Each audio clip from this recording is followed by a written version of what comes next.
प्यारे बच्चों, कैसे हैं आप सभी। उम्मीद है आप सभी स्वस्थ होंगे, हेल्दी होंगे, खुश होंगे। बच्चों आज की हमारी वर्कशीट है वर्कशीट नंबर 97, जो कि मैथमेटिक्स की वर्कशीट है क्लास 4 के लिए। यहाँ पर आप अपना सेक्शन लिखेंगे। डेट है आज की 26 अक्टूबर 2021 और लर्निंग आउटकम है solves problems involving daily life situations related to length, यानी लेंथ से रिलेटेड जो डेली लाइफ सिचुएशंस हैं उनके अंदर जो प्रॉब्लम आती हैं उन्हें सोल्व करना। स्टूडेंट नेम यानी आपका नाम यहाँ पर और आपके टीचर का नाम यहाँ पर। तो पहली एक्टिविटी है बच्चों हमारी चित्र पहेली। दिए गए चित्रों को एक जैसा बनाने की कोशिश की गई थी, परंतु बनाते समय चित्र 2 में कुछ गलतियाँ हो गई।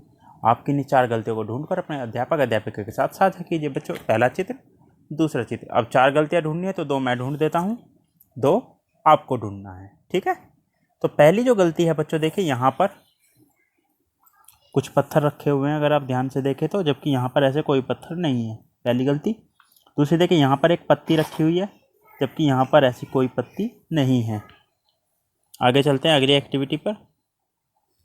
इसके बाद दूसरी एक्टिविटी है बच्चों पेंसिल की लंबाई।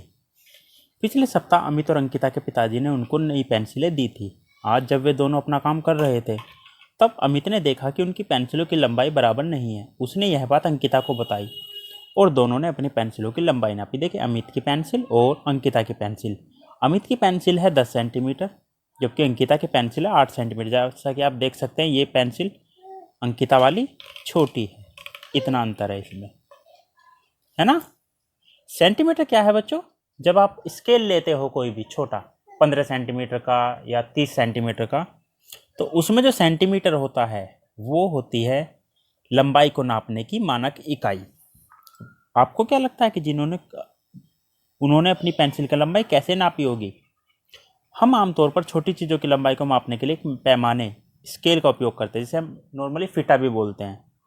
आइए हम सीखते हैं कि पैमाने स्केल की मदद से कैसे माप सकते हैं। पेंसिल की लंबाई को मापने के लिए इसे इस तरह से रखिए कि इसका एक छोर जो पैमाने पर 0 है, 0 के निशान को छू रहा हो, और दूसरा छोर को देखिए कि उसकी नोक कहाँ पर जाती है। पेंसिल की नोक 8 सेंटीमीटर पर है। आगे देखते हैं ऊपर करके थोड़ा। देखिए बच्चों पेंसिल की नोक कहाँ तक आ रही है, 8 सेंटीमीटर। स्टार्टिंग कहाँ से है, 0 से। इससे पता चलता है कि इस पेंसिल की लंबाई 8 सेंटीमीटर है ना। तो यहाँ पर हमने लिख दिया 8 सेंटीमीटर। आप भी पैमाने से अपनी पेंसिल की लंबाई नापिए और नीचे लिखिए इसी तरह से। अगर कोई दिक्कत आती है स्केल को एक बार दोबारा वीडियो चला कर देख लीजिएगा। इस तरह से नापते हैं, एक सिरा रखते हैं 0 पर, फिर दूसरे सिरे को देखते हैं कितने पर जा रहा है। ये जो लिखा हुआ ना 1 2 3 4 5 6 7 8, ये सेंटीमीटर है। अगर 8 पर आता है तो 8 सेंटीमीटर, और अगर 7 6 मान लीजिए 6 और 7 के बीच में आ गई आपकी पेंसिल बिल्कुल यहाँ, तो ये हो जाएगा 6.5 सेंटीमीटर। अगर आप ध्यान देंगे तो 6 और 7 के बीच में भी 10 खाने बने होते हैं। 6.1 2 3 4, जब वो 10 पर होगा तो वो 7 बन जाएगा। 6.9 तक रहेगा, 6.10 होते ही वो 7 बन जाएगा। इस तरह से आपको नापना है। अभिभावकों के लिए सुझाव है कि बच्चों को लंबाई बढ़ाने वाले योगासन व्यायाम करने के लिए प्रेरित कीजिए, जैसे वृक्षासन, ताड़ासन या भुजंगासन। और अंत में कोरोना से बचने के लिए, सुरक्षित रहने के लिए मास्क पहने, ताकि आप और आपका परिवार सुरक्षित रहे।